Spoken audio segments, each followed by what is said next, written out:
kur shikoj përjashtimin nga nëna parti të Elisa Spiropalit, kërcënimin që mori ajo, këtë nuk mund të duroja dot më. S'ka ndodhur sot. Shohim gjyqjen e ish presidentit Meta. Të gjithë po thonë diçka për ata. Dije ndodhi atentati ndaj Trumpit. Prap nuk ngeli njeri pa folur. Unë rezistova të këto dyja. Po kur shikoj përjashtimin nga nëna parti të Elisa Spiropalit, kërcënimin që mori ajo, këtë nuk mund të duroja dot më. Këtu është, nuk e di domethënë, është derdhur gota.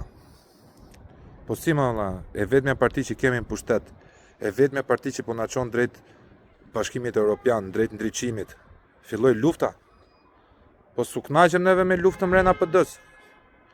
Me luftën mrena LSI-s, na duhet përçarje edhe në PS tani. Ku do shkoj ky popull jon? Çfarë do bëjnë neve pa PS-n? Çfarë do bëjnë pa Elisa Spiropalin? Çfarë do bëjnë pa Edi Ramën?